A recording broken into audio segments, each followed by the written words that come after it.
Another week of PQs are in the books, and we're 1 month, 4 weeks into this first season of Star Wars Unlimited, and we have a lot of results to go over today. A really mixed meta, healthy meta, but a little bit of a rock, paper, scissors, shoot style game. People are winning 55%, losing 45%. It can be a little frustrating. And on our end, we're frustrated because we need to pick out what PQ leaders, what we should play this weekend as we compete in the second Denver PQ of the set.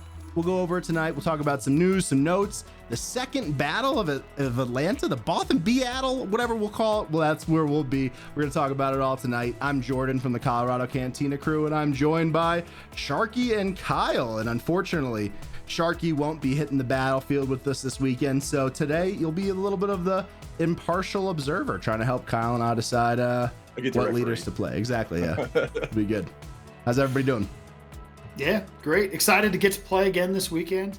Unfortunately, we didn't get childcare this time, so the Nerd Slayer will not be joining me. It's just Kyle heading down to the game. We should switch that around. What is just this? for the good of, just so we have a better atmosphere.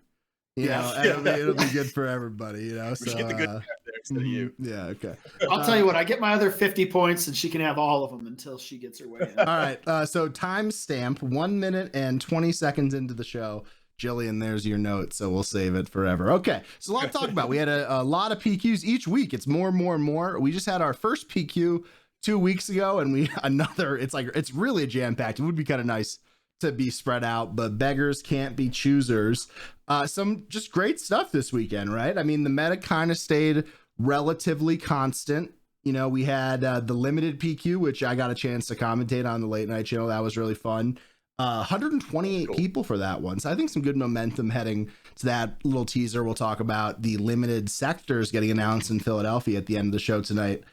But man, we saw Han Solo, like we mentioned in the intro. We saw Han be the winningest leader of the week, and it's the first time he had that kind of spike finish for the set so far. Doing pretty well at Han 2 Blue Vigilance, but it had its time in the sun. Can it stay there? No leader has stayed in the top multiple weeks in a row. Well, interestingly with Han, I think we talked about last week. I predicted kind of a flattening of what would happen this week. And if you look at top 8 representation, that is what happened. It was Quinlan and Boba were both the top 2 for the most top 8s, right? Han was number 3. I think you kind of, to your point with the rock, paper, scissors meta, Han got there at about the same rate he did before. He just spiked and got wins, meaning that when he got into the top 8, probably hit the right matchups, right? Maybe dodged the Quinlans, found his way into the winner's circle. The other thing that was interesting though about Han was he got the most wins, but even though his top 8 representation was about the same, his overall play rate actually continued to decrease. So if you look at total compared to the week before of Han's played, it actually went down slightly, just barely. But he was able to convert more. So I think that, just as a result of, to your point, the rock, paper, scissors meta, Hans hit the right matchups and got there, right?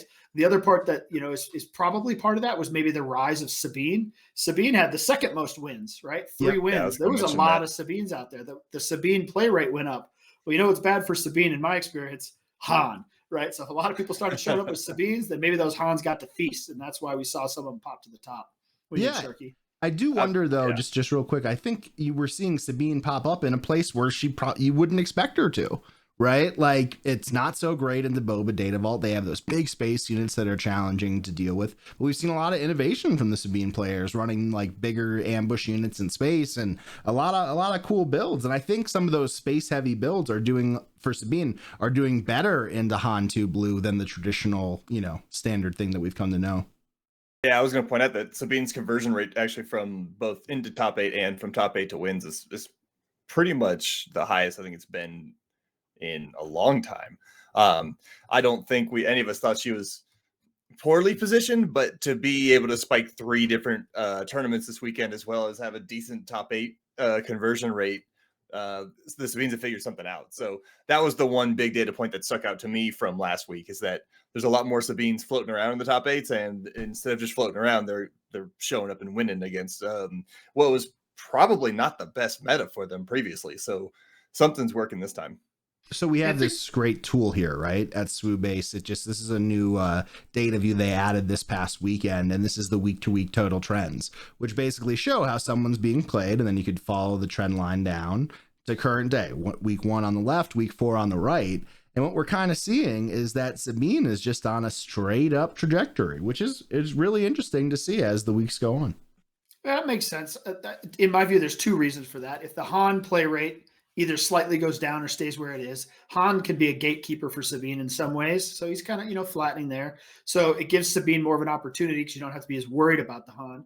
But, if you look at overall, even though Han had the most wins, I think Quinlan is still the boogeyman. He's still the one that's, really converting the best, being widely represented in the top 8, that sort of thing. And a good way to attack Quinlan could be Sabine. Right. It used to be that Quinlan would try to tech against Sabine. They'd run, Sentinels in the sideboard. They'd run different cards in the main deck to try to deal with Sabine. But it seems that they're a little less scared of Sabine right now. And they're not doing those things. So that gives Sabine an opportunity to come in and try to get the Quinlans. Mm-hmm. So, I think Sabine had a good opening or a good opportunity there to kind of try to get after it. So as we look at this chart, anything else really stand out to you guys? A lot of them kind of just followed the rest of the trends we expected, but what were you saying, Kyle? Well, the other one that sticks out to me is the Boba Data Vault just sticking strong, right? That's to me, true. Boba Data Vault, I'm surprised by when that deck first came up, I wasn't terribly surprised because I think it was well positioned to attack, but it's one of those decks that I did not think would be able to hold on, right? Would be able to kind of stick at the level it's sticking at, continue to make top 8s, continue to, do well. It feels like one of those decks that once you get enough practice against, once you really understand, if you're on the other side playing against this deck, you kind of develop your strategies and how to beat it. You start to figure out where to put your indirect damage. You start to know what threats are coming next. You start to realize, here's how I handle this deck. It's less of a surprise. And, I would think that would, kind of start to contribute towards its downfall. But it's still holding on strong, which, to me is a little bit surprising. Yeah. So one thing we talk about, this is the champions we have pulled up here, and championing and et cetera, and we're championing for Swoo Base right now. But like in general, a spike week is very impressive. It's very good. It should be something that's applauded. But the consistency is where you get like true underlying data trends that you can do your best in a small sample size to glean any sort of like actual correlation or actual thing happening as opposed to just one-off instances, right? So when you look at this trend, when you look at this trend line here, for me, as a champion perspective, you're saying, oh, okay, well, Quinlan really started out at Worlds, as we see, Kylo Ren and Palpyr really spike up in week 1 and then kind of go down in week 4. But as you look at top 8s for Quinlan, it tells a much different story, right? Like we see a slight dip, but for all intents and purposes, that's a really flat trend line over the course of 4 weeks, especially as we compare it to people in the similar range. Here's Han Solo, right? Like very well represented, extremely well represented, big dip down, and then kind of levels off. What do you attribute to that? Yeah, to me, some of it is just play fatigue. I think Han, had that expectation out the door. It's going to be the best deck. Everybody seemed to be scared of it. And it kind of just underperformed a little bit.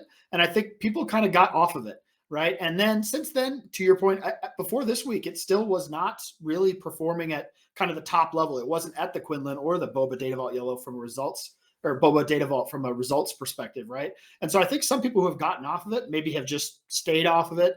I think it's a deck that's definitely coming back, though. I think once we get into some of these regional tournaments, some of these larger tournaments, Han's going to be right there, right? Mm-hmm. Maybe people are just fooling around, playing what they want to play. Outside of Quinlan and Boba, though, I mean, those ones are highly represented either way.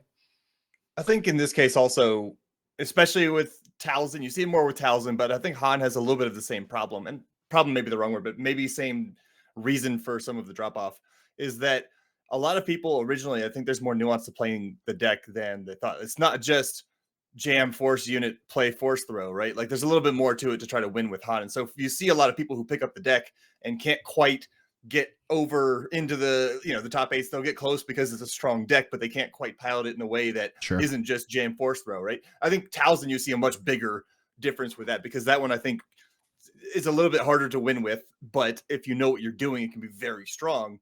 And that one dropped off the face of the earth. Whereas Han just kind of didn't ever really spike until everyone forgot about him. And when you forget about him, the strongest deck in the format probably just reminds you that, hey, by the way, I'm still here. Well, same with Sabine, same kind of so idea. one note here is if we look at the Han trend line and the Sabine trend line, look how similar that trajectory is, right? Yeah, they basically mirror each other going through, as we see from week one from both sides. I think that's really interesting. I think from the Towson perspective, one thing to think about, I've been playing Towson a lot. I really enjoy it, obviously. But right about here, this is where the play rate starts to rise. But then it goes down once the space aggro stuff comes into play, right? And that was in week 2 and 3. So that's pretty interesting to see overall. Anything else before we go on to a little bit more of the specific results from last week? Yeah, one other thing that I thought was interesting, we talked about Sabine targeting the Quinlan. To me, the Quinlan is still the gold standard. That's the deck you got to be able to have an answer for. And we saw the rise of some of this, what is it, your guy, CAD, this CAD aggro deck, right? We've seen a few of those. And it seems to me like the intent of that deck is to target Quinlan. I know Mike Gem played it. He talked about it on his pod earlier this week about specifically there's a lot of Quinlan players here. I'm going to get the Quinlan players with this deck. And sounds like it was successful, right? I think we also saw a win out of CAD. So, trying to throw him a bone here. He's still alive, right? Yeah. He was back to the regular mid-range version. Shout out to Ray. I was talking to Ray Tan earlier about that. And yeah, he ran a deck very similar to the one I typically run. So we see this is total play from week to week. CAD on a pretty straight up rise there. From a top 8 perspective, we see him on not as straight as a trend line, but pretty straight up as it dips a little bit here, where the other one was a little bit more flat. And then from a champion perspective, I believe this will be his first win of the season, right? So yeah, so this would be second, because there's a couple of them that won in week 2. Got it. So, one that won in Spain, but they haven't recorded. That's right. In on Subase, they're missing one tournament entry. So that's interesting. The one thing that kind of stands out to me, especially when you look at it from these different perspectives, again, going back to sorting by top 8, is that nothing moves by itself, right? Like similar to as you're looking at like data for NFL games, we're never going to have a large sample size, right? In a short season like this, we're never going to get enough data for anything to be like truly statistically significant. But we could try to observe trends and stuff like that. So like the one that stands out to me, like I mentioned, is the Han and Sabine one, really, really mirroring each other. The question is, what's the next thing that is going to take a dip so something else could go up, right? Is Boba finally going to get a little bit of a tick down this week in terms of overall play rate? There's one trend line I'm very happy to see, and it's that middle blue one there that tracks Iden in the top 8, going from a decent representation to basically non-existent. Which I could barely see it. Yeah, there you go. Yeah, there we go. I'd love to see that trend line go to the bottom of the seeds, just with Towson. They can sync them. They can sync together. I don't fault anybody playing Iden. I just don't love to play against it. So it's at least a personal thing for me to see. Hey, look, it went down and CAD went up, and I'm very happy with that. With that being said, I think, for me, I'm really looking at Emperor Palpatine Blue for being a great choice this weekend, and one that I think is probably, I'm going to probably bring that to the PQ just to make everyone's day pretty miserable, Interesting. I would be a little worried. You just saw a bunch of Sabines pop and win, right? And I think you're asking for it if you show up with a Palp Blue into a week that a bunch of Sabines just popped off. Spoken like a true Han player. The other thing to think about is we had a lot of pilot aggro 2 weeks ago. I don't know that Palpatine Blue can handle pilot aggro. I think the pilot aggro is actually, I think yellow does a decent job from a Palp perspective into the pilot yellow, just because of all like the hijinks you could do. I think it's one of those things where you have to say, hey, are people that haven't been playing Sabine, are they going to do it this week? I don't know if they are. I think from like the outside looking in, and I've been playing a little bit of Sabine, not as much as I usually do, but that Boba matchup is just really challenging, right? Especially when they have the play and they have pride, and then all of a sudden they're just pushing and pushing and pushing. I could pull up the list that I've been running in a second, but like you have to add like the MC30 or MC60 frigate or whatever to be able to ECL into Ruthless Raider, because you literally just have no answer for a ship that has 6 health. And you'd also do it for Devastator, for timelies and stuff like that. But I think it's I think it's going to be hard for the average Sabine player to be able to navigate the current meta, to be honest. I think the advanced Sabine player, like I think that if Kyle or myself decided to play it, whatever, I think we'd do okay. I think we'd have winning records with it, depending on how the situation was. Even with what you just said there about the pride play, I mean, my initial instinct would be to ECL and wipe that little dude right off the board immediately. Right? He's only a 2-3. I'm not going to die. He's got to go. And then when you're talking about Ruthless Raider, I'm thinking, well, hopefully you're dead by about the time you're dropping a Ruthless Raider. So I'm not too worried about it. Yeah, they put a lot of pressure on. I think you're underestimating how much damage they could push, especially when, you don't have things to like. Okay, so we're ECLing pride, right? Which is totally a valid play. Then we're not ambushing Masterpiece. We're not doing X. We're not doing Y. We're not. There's always trade-offs in these situations. I think I would rather be able to save ECL and take the first Raider off the board or get a really nice one with the Masterpiece onto like a TIE bomber or something like that. But alas, here we are. Yep. Yeah. I haven't played that matchup a ton because I haven't been on Sabine recently, but it's definitely a deck I'm considering. I mean, I'm sure we're going to talk later about what we might play this weekend, you and I, Jordan, but it's one I've been putting a little more time into again. Yeah, so I think you just need to be able to respect the pilot aggro from across the board. I mean, I don't expect the trend to change significantly from 2 weeks ago. The people that we know are going to play the same deck, almost maybe not completely the same deck, but I don't think too many people are going to branch out into a new, completely different play style than they did 2 weeks ago. And Fair. I know at least a couple of good players who are on the pilot aggro. So I'm like, I would be at least prepared for it at the very least. Yeah, local meta is local meta, right? There's probably at least 20 people I could write down and tell you what they're playing, right? Because I know. But there's going to be more than 20 people there, right? There's going to be 64. And we're going to have some out-of-towners. I think the Utah guys are coming out and stuff. So who knows? Mm-hmm. So I opened the data filter up to include leaders and bases. So we get a couple different views here. Are there any leaders that aren't mentioned here that you think are going to, make an appearance, a little spike up on the graph here going into week 5? Ooh, that's a fantastic question. Honestly, I don't think that there's going to be something super surprising coming out, at least not in great numbers, right? You'll get a Kazuda that'll spike somebody somewhere that I still think is a very strong deck and in a good spot. You'll get, I saw someone got a top 8 with an Avar, so I know you're pretty happy about that one, but like you're going to get 1s and 2s of those. I don't think you're going to see a significant spike of them though. If I had to pick one, one deck that has picked off a couple of PQs now has been this, what's his name? Akbar, this Akbar list. I give that one a little bit because I've seen it win a couple, and it's one that I've just noticed I've run into in online play a little more. So obviously more people are giving it a go. Mm-hmm. And, with the whole tap down ability, when we're talking about, this BS pilot decks, well, if you're piloting up one ship to hit for something big and then they tap it down with Akbar, it seems like a reasonable strategy. Totally. Yeah. So there's one list that I was really interested to see pop up over the weekend, and that was at the Grimsby, Great Britain planetary qualifier. Not sure where that is, but it's somewhere in Great Britain. And that was Joshua Freeman Birch, Yeho Serra running Ray Data Vault. Oh, yeah. This kind of build came back. I watched him on stream a few times as I was doing stuff around the house. Really seemed extremely well positioned into Boba Fett. That's got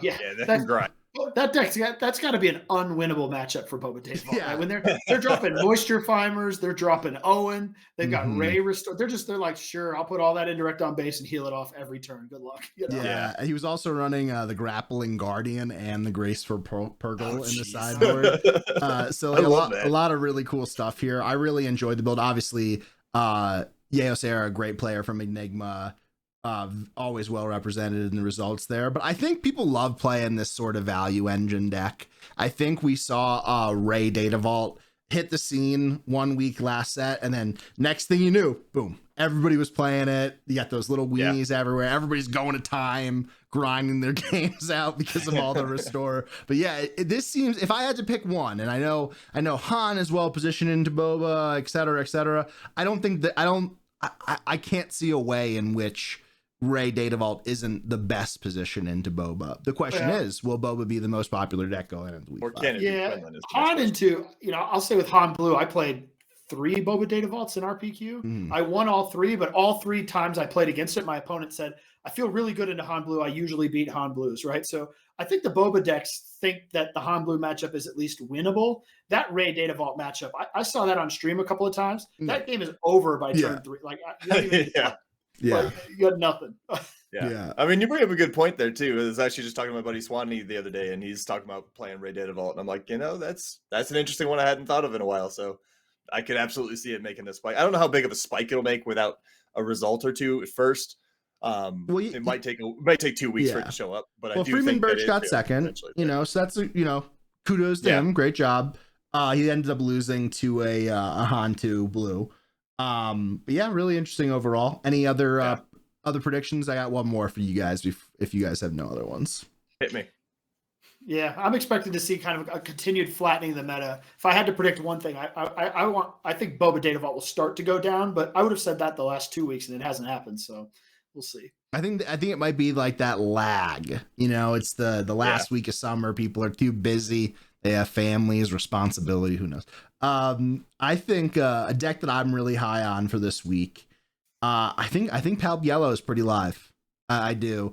I agree. I think if I'm trying to judge like what I would expect to happen, not necessarily what's going to happen at our local PQ this Saturday, but in general, I would start to say, well, okay, Boba's very popular. It's holding down some of these smaller aggro decks, the Kaz Tarkin Towns, the Luke Data Vaults of the world, because they're just pushing so much damage. They have a really great end game. They're ramping into these things. And then all of a sudden the counters to those are coming up, which all tend to be very mid-range focused, whether we're talking about Han doing well in green or blue or Ray Data Vault. And I would say to myself, okay, maybe outside of Sabine, I don't really have any aggro to deal with this weekend. And I could see Palp Yellow stepping into that spot. A lot of hijinks in that deck, a lot of bullshit. I like Yellow a lot better than Blue in this case, because there's things like you can, if you really think it's going to be a heavy pilot meta, you can go as much as like Commandeer, Change of Heart, and just have everywhere on the curve be like, I'm taking your thing, I'm going to hit you with it, and I'm going to throw it at you. Mm-hmm. Like, Palp Yellow is in a very good spot for that kind of thing. And Blue can't really do that. So I would pick Yellow over Blue myself in terms of which of those would possibly spike or be in maybe the best spot. But Yellow is at least hilarious. Yeah, Yellow is very funny. Kyle, any thoughts, questions, comments, or concerns? Yeah, the only concern I would have with the Palp Yellow is you say you're not worried about as much Sabine. Overall there was more Sabine, but I would be worried about the space aggro, right? I think that's still a very live thing that's all over the place.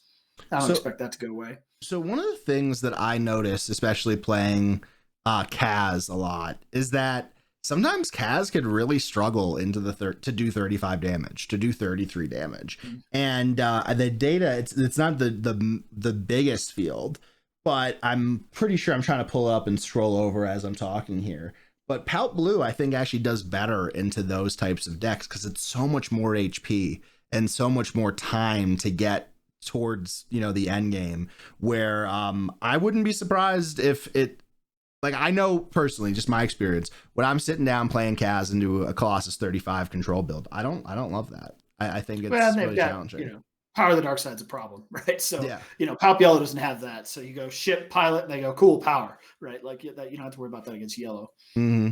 The stuff you worry about at Yellow, I mean, I've been playing it a fair amount, and Change of Heart is expensive at 6, but it's more or less removal for 7. It's capture any non-leader and defeat it for 7 resources, right? And get a damage in or whatever. So a lot of cool stuff there. I've made my predictions. It feels kind of, lame that you guys don't have any, because now if anything goes right, it's just me. But any last things before we move on to what we should play? No, I mean, again, I want to reiterate. I think it's going to be more of the same. I think we're going to see Quinlan, number 1, Boba, probably number 2 again.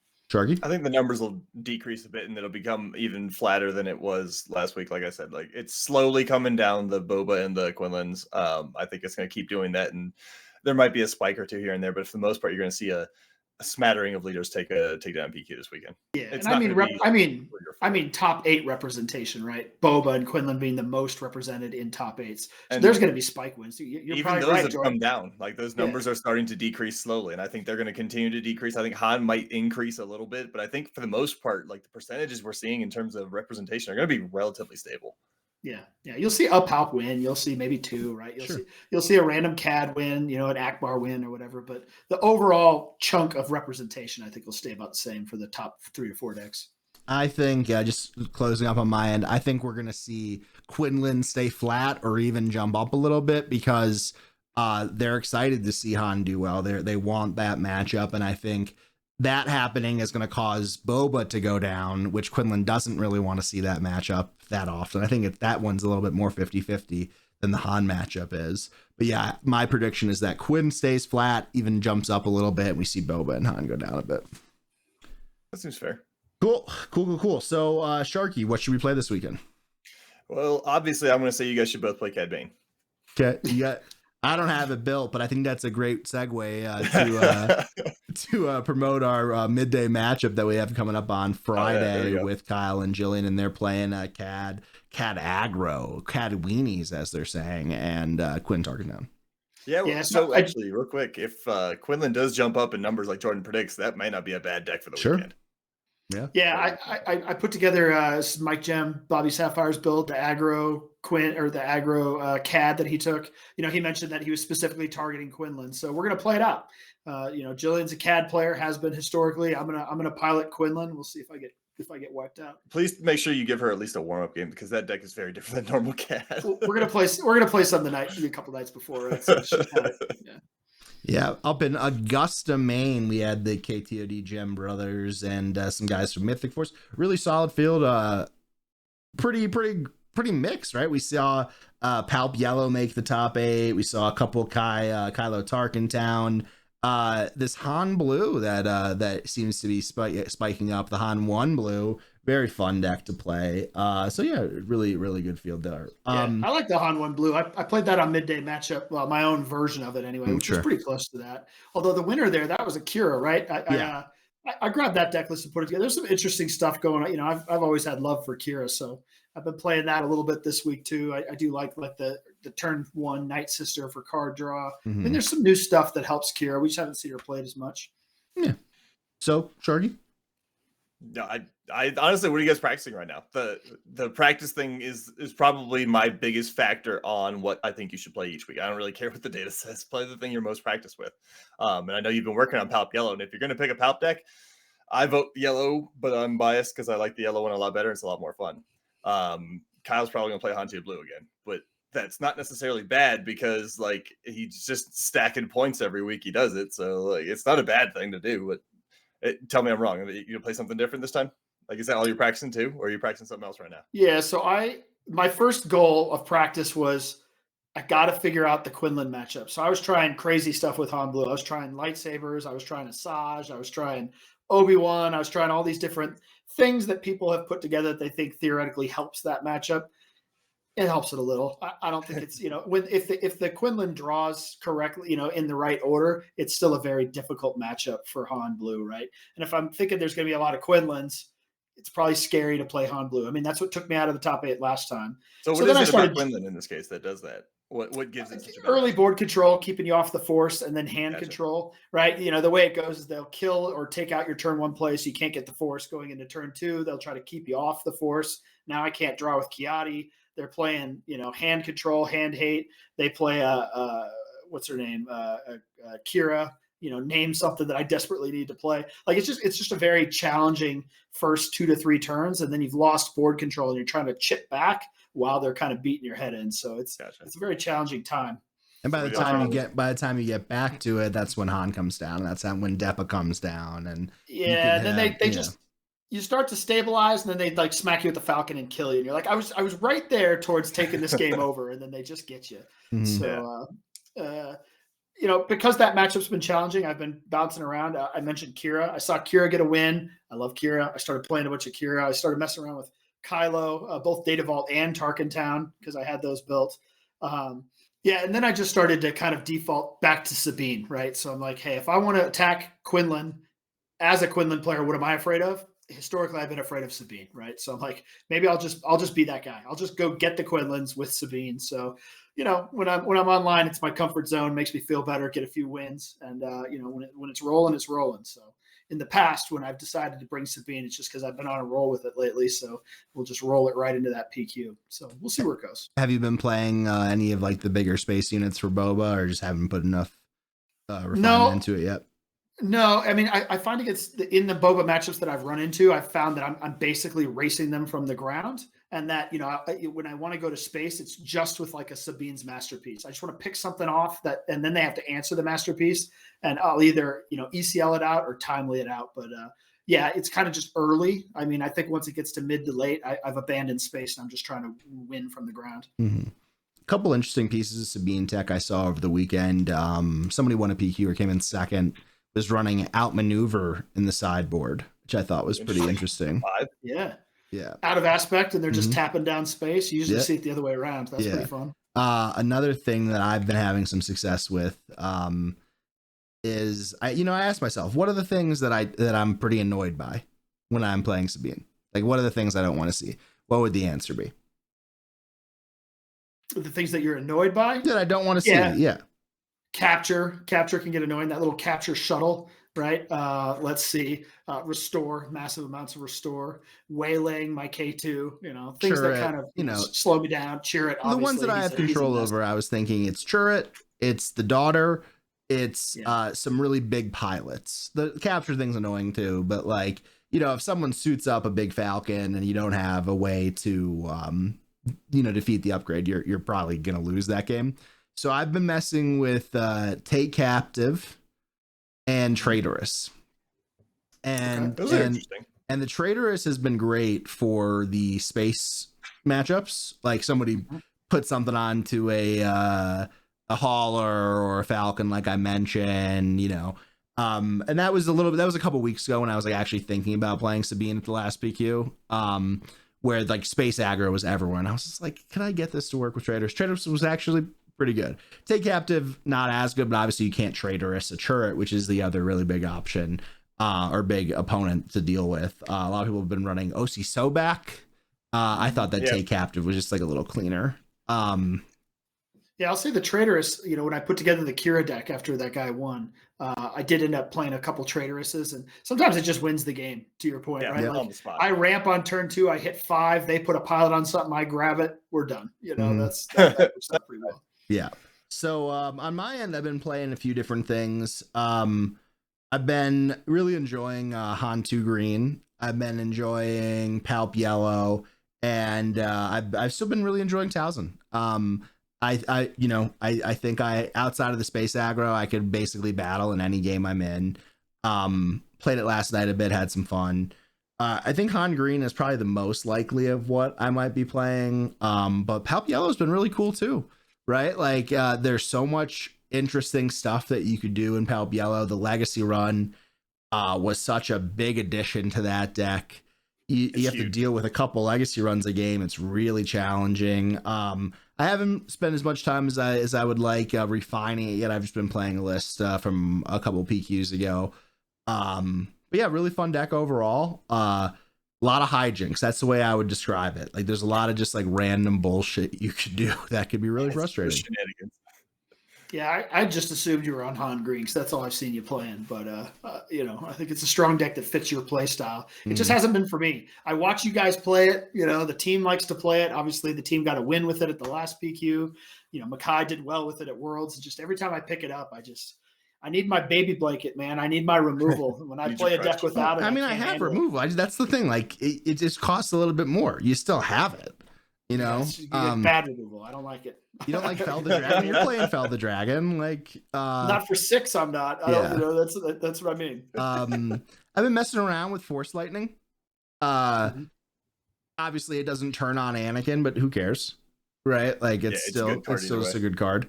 I did get beat up last night by a Snoke Yellow. I think. Kyle, did you play them on Saturday at the showdown that you went to, or no? I did not, but I got to watch it.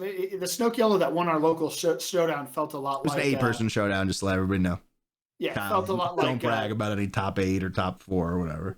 Whatever, I went 2-1, dominated. Nice, anyway, it was like Tarkin Yellow, right? So you just got Snoke, you got a ship, and you started snoking it and said, deal with this, right? It was. Yeah, I mean, we saw one on late night when we were on that. It did its thing. This one was a little bit different. This one was like really all in on buffing the lurking tie, and I just didn't have the best answer. In like hindsight, maybe I should have just like saved my blue leaders and never played them for anything but a tie. That's fair. And just making sure you have that. But yeah, I think Han Green is pretty good, pretty swingy. There's not many matchups where you feel like you're just completely out of it. I think it's way better into Cad and way better into Quinn than Han Blue is. Yeah, it gets a little wider. The sabers can be a challenge for Quinn, right? Especially if they don't have Bamboozle or Fang main. Yeah, I don't really run sabers in mine.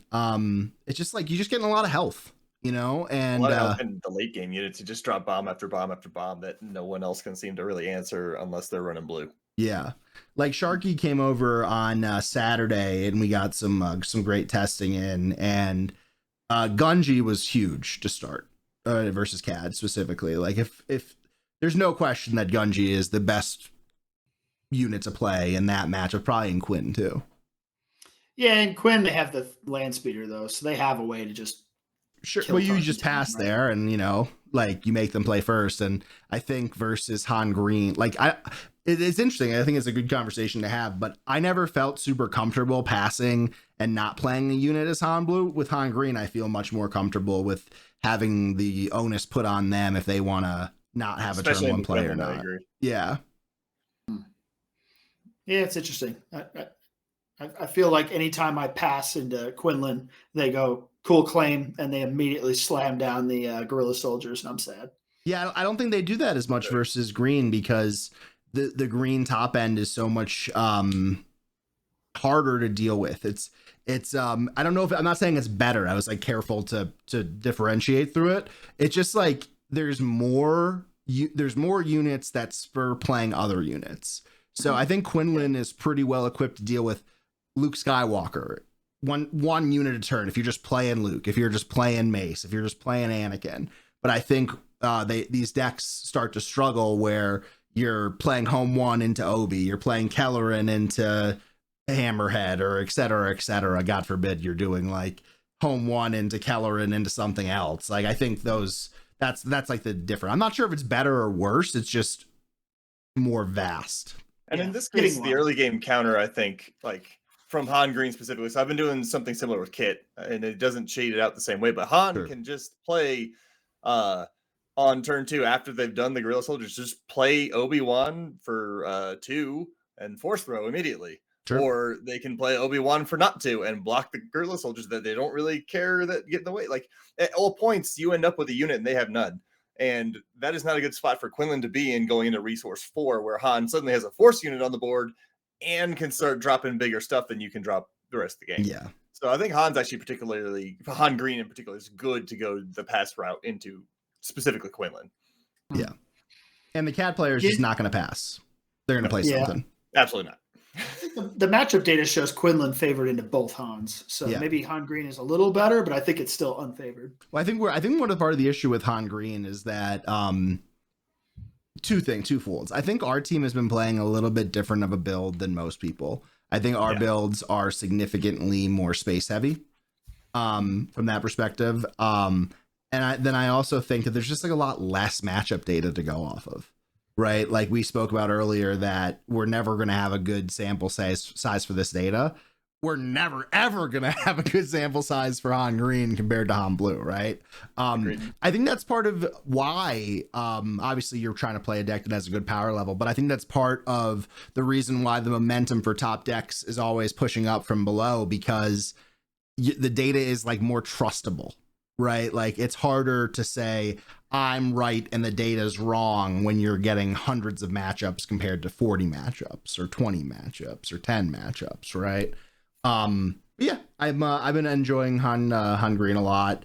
I haven't played Han Blue at all, but I was even thinking about picking that back up again as well. It's, it's a fun deck. Yeah. Han Blue to me is it's just, if you're going to play a Han Blue or a Quinlan, if you're just trying to, the goal is I just want to make top 8 and then, let's see what the rock, paper, scissors happen. I feel like Han Blue is very consistent to get you there. Mm-hmm. We talked about this as a team. Like, I feel like if my goal is just make top 8, get some points, I feel more comfortable that I'm going to get there with Han Blue.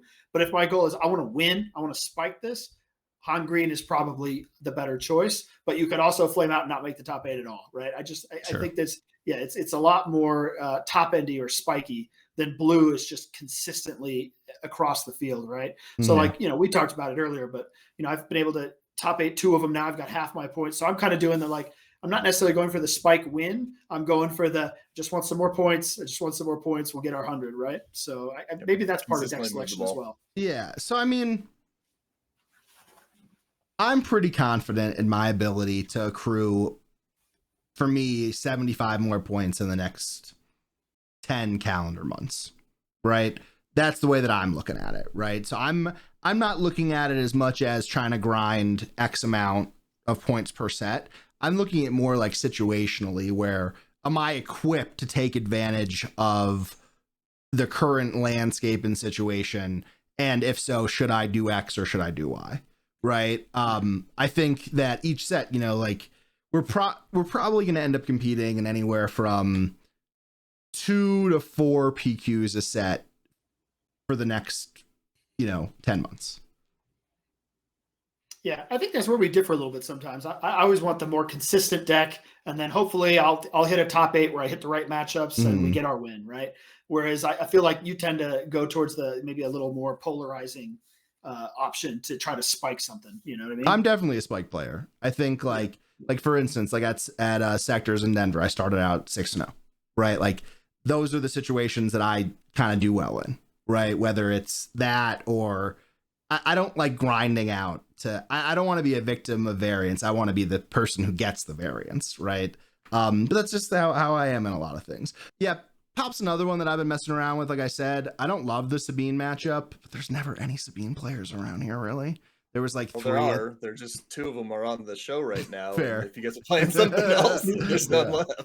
And also, I was just I saw Duncan Howard from KTOD Secret, the new super team.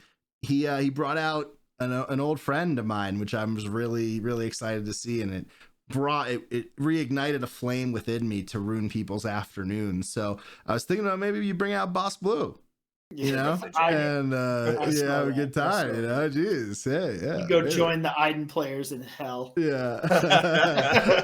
We did see. I don't know if you guys caught that though. He went undefeated in Swiss. Really great top 8 for him, and it's always cool to see a deck like that pop up and do well. I know you guys hate it, but I think it takes some courage. I hate Bosk less than Iden. I can't tell you why. Oh, Bosk is much cooler than Iden. Bosk has more like direct interaction than Iden does. I would agree, but it's not by a lot. Yeah, whatever. So we're dealing with some thunderstorms in Denver, so the power's going in and out. We're going to have to wrap things up here. Sorry for the rough editing cuts. But yeah, I'll be between probably Han and Pout, maybe Sabine, maybe Boss to watch the joy drain out of everyone's eyes all around. Yeah, so we'll have some fun there. Okay, any final notes before we go on to some news and notes and get out of here? Yeah, news and notes. Let's do it. Cool. So we had a couple great announcements over the past couple of weeks. We saw sectors and regionals get announced. Unfortunately, no regionals for this set in the continental United States. It kind of counts as its own thing. Well, hold on. You're bearing the lead. But so I was actually really looking forward to go to regionals this set. I didn't get a chance to go last time. I was hoping to do that instead of a sector. And then we have the Portland sector, which is pretty close to Denver, but a weird trip. And the Philly sector, my home state, but it's limited over there. So I just wanted to, quickly, like, are we pumped that half the opportunity for sectors is limited, or would we like it to be more than that? I don't know how I feel. Well, I guess I have 2 thoughts. Announcing this so late is I'm not excited about that, right? Like, like the Portland one, I can't go to it. It was just like, if I had known a month earlier, I could have made it happen. Sure. But like, they just gave us so little notice. I can't now, right? I'm already planned out, right? Yep. I'm hoping to go to the Philadelphia one. It's limited, which could be cool, right? I mean, that'll be fun. I'm hoping to be able to get out to that one. But the other part that I don't really like is like, sector versus regional seems like just an arbitrary term. They could have just said one of the US ones is a regional, right? Well, like, what does it matter? You just tag it with regional instead of sector. I am disappointed that probably one of my favorite promos I've seen them release in the history of this game so far is that Luke, and I can't get one. It's not going to happen. You know what I mean? Well, you can, but you're going to have to pay for it. That's it. You That's got just to a drop bummer, a couple right? euros, put a couple I shekels even- down, right? I even looked a little bit on like what would it take to get out there. It's not going to happen, but I'm bummed, right? I really want that promo, and I have to just accept I'm not getting one. Right? Sure. Could they have just arbitrarily said, you know what, Portland is a regional instead of a sector? I don't know. It seems made up anyway. Just call it a regional. And Well, hang who out knows? with- Maybe these cards will be available at future events. We don't want to, be doomsayers or anything, but I understand the perspective, and it is really cool.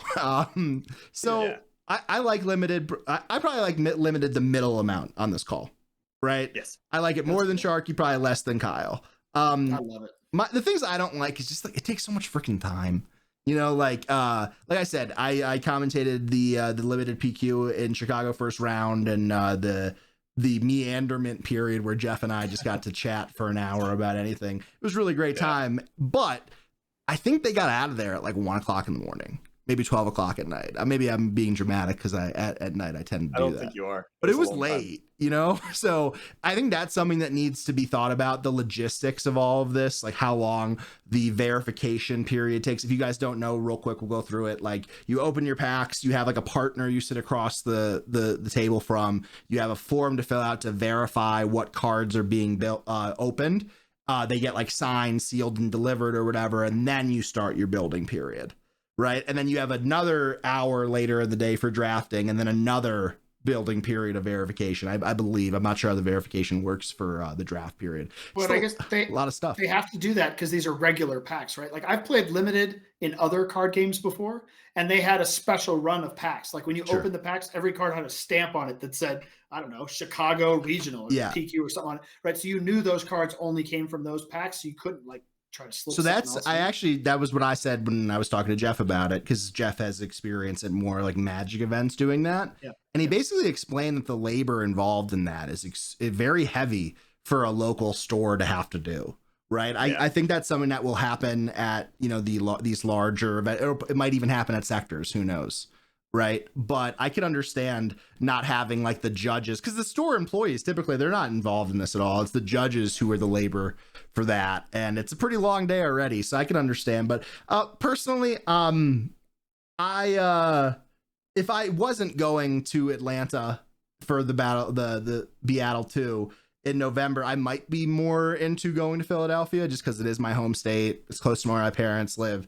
But it's going to be really hard for me to go to Atlanta and then potentially do Thanksgiving or Christmas on the East Coast and then go back and forth. So those are the things that I'm weighing. I do wish we had a couple more date opportunities. And I think, Kyle, your point about the scheduling is pretty well received on my end. Just from like an events perspective, it would have been a great time to do it.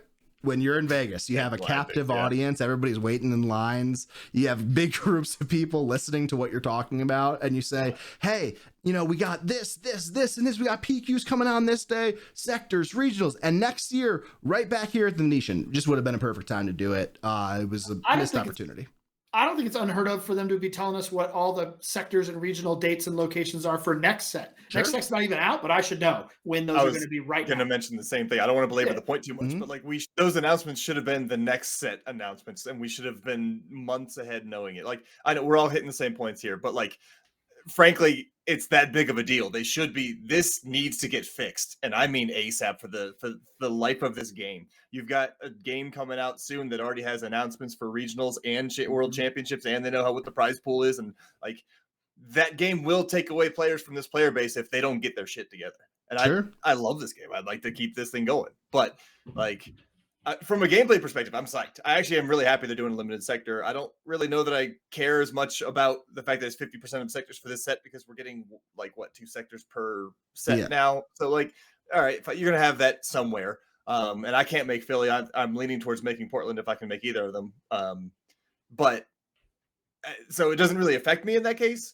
And while I might be the least interested in limited among the call now that it's competitively supported, that has started to actually change my mind on it too. So I'm happy they're doing it. I'm glad it's a thing. We've got to step up the logistics a little bit better. Everything else is pretty much I'm excited by. And just to close up, I mean, we have a couple teammates who couldn't make either PQ this set based on scheduling, right? I think the three of us, myself, probably the most flexible, but the three of us, we have pretty flexible work schedules. right? Like we can take a Friday off. We could take I work for myself. Kyle works from home. Sharkey, I know you have like a I don't really understand. You said it's 4/10s. Like, okay, hang 10, brother. But you know, like we're lucky. We're blessed. We're very fortunate to be able to do that. Not everybody is. Yeah, right. And time is there's this great card from the old Dragon Ball Z score game. It was so good that they actually made a rule to limit it to one per deck, right? And that might be something we might see for Force though in the future, or that kind of card or whatever. But the card was time is a warrior's tool. And the concept is if you have enough time, you can get anything done, right? Like you could figure out childcare, you could figure out your flights, your travel. But when you only have a 3-week period, it's tough. So at that note, big shout out giving us a lot of time to get ready for Beatle 2 in Atlanta, weekend of November 14th. The three of us are making our return, and we have a second team coming down with us as well.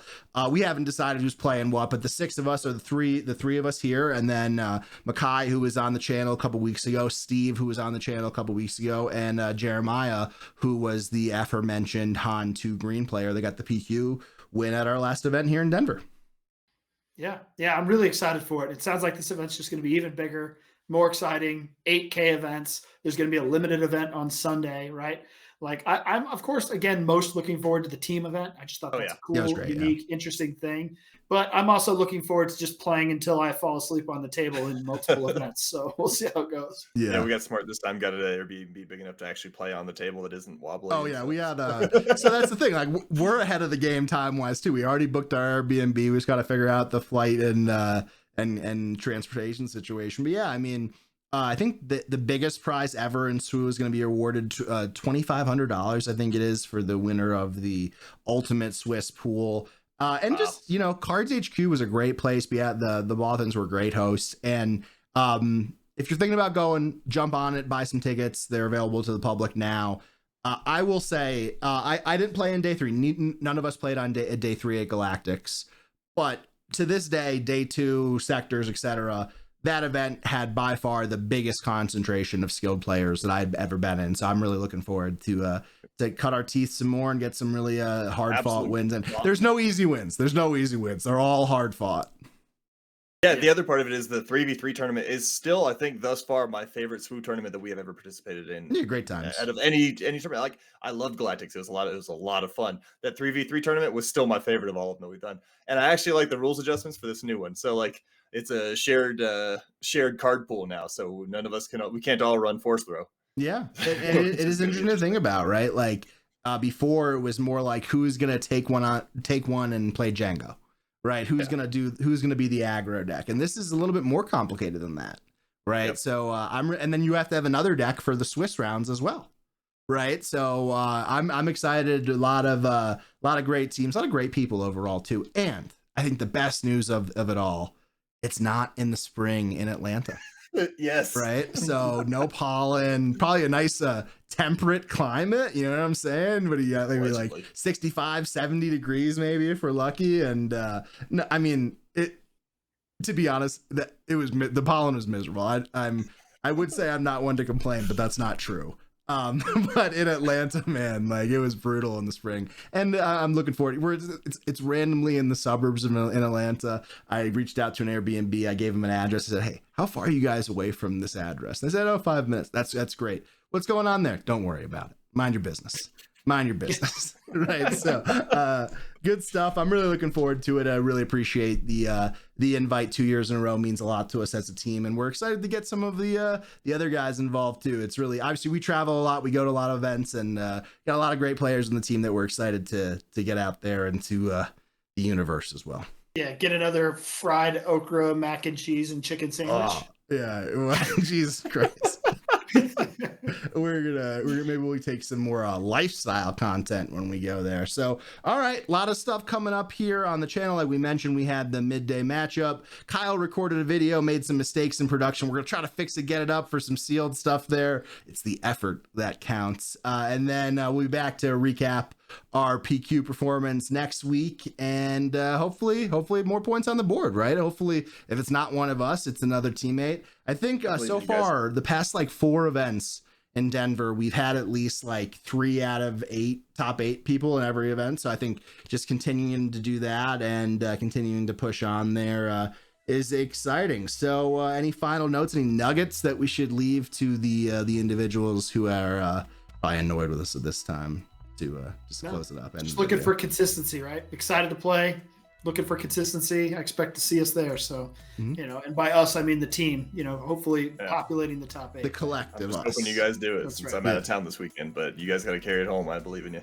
Yeah, hey, we'll work on it, and we'll see how it comes. My one nugget would be we're not like halfway through the season, but there's a chunk of data, right? Like there's some stuff behind us, but there's also a lot of road in front of us. So like there's no sunk cost right now. Like you can make changes, you can experiment. If you have a PQ in a couple weeks coming up and you're not liking the way you're playing, you're having bad luck, you're upset, etc., now is the time. Make some changes, take some risks, and maybe you'll find that consistency that we are all looking for. So for Kyle, for Sharkey, hopefully we're coming back to you on Monday with some points on the board. I'm Jordan. Talk to you guys soon. Have a great night.